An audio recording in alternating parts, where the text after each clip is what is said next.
आम आदमी की जेब पर महंगाई की मार, ब्रांडेड पनीर दही समेत कई चीजें होंगी महंगी, होटल में भी रुकने के लिए देना पड़ेगा अधिक पैसा। आम आदमी की जेब पर एक बार फिर बोझ बढ़ने वाला है। इसकी वजह है गुड्स एंड सर्विस टैक्स। दरअसल केंद्रीय वित्त मंत्री निर्मला सीतारमण की अध्यक्षता में चंडीगढ़ में जीएसटी काउंसिल की 2 दिवसीय बैठक चल रही है। इस बैठक में कई चीजों के टैक्स की दरों में बदलाव करने और कुछ चीजों पर टैक्स छूट खत्म करने का फैसला लिया गया है। ऐसे में अब आपको ब्रांडेड दही पनीर समेत कई चीजों के लिए ज्यादा कीमत चुकानी पड़ सकती है। यही नहीं, गैर ब्रांडेड चावल और आटा पर भी टैक्स लगने की तैयारियां हो रही हैं, जिसके बाद पहले से ही महंगाई की मार झेल रही आम जनता के लिए बड़ा झटका साबित हो सकता है। केवल इतना ही नहीं, बैंक की खास सर्विस पर अब टैक्स लगाने का फैसला लिया गया है। तो चलिए आपको बताते हैं ये कीमतें क्यों बढ़ रही है। अब दही, पनीर, शहद, मांस और मछली ऐसे डिब्बा बंद और लेबल युक्त या ब्रांडेड चीजें महंगी हो जाएंगी। ऐसा इसलिए है क्योंकि इन खाद्य पदार्थों पर जीएसटी लगाने का फैसला किया गया है। मीडिया रिपोर्ट्स के मुताबिक जीएसटी परिषद ने राज्यों के वित्त मंत्रियों के समूह की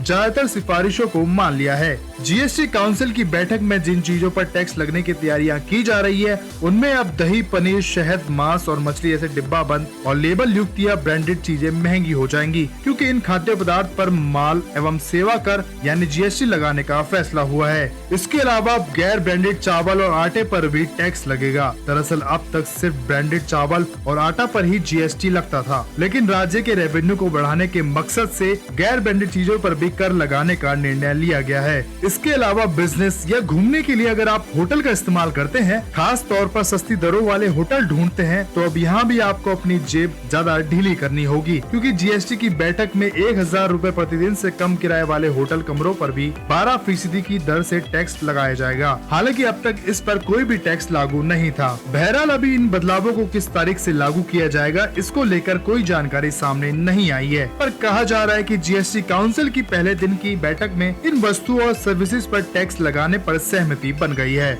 आज एक प्रेस कॉन्फ्रेंस में वित्त मंत्री निर्मला सीतारमण अन्य अधिकारियों के साथ इन फैसलों की जानकारी देने वाली हैं। अब देखना ये होगा कि इस फैसले से जनता की जेब पर कितना असर पड़ने वाला है। फिलहाल के लिए इस रिपोर्ट में बस इतना ही। देश और दुनिया की तमाम खबरों से जुड़े रहने के लिए जुड़े देशहित न्यूज के साथ। धन्यवाद।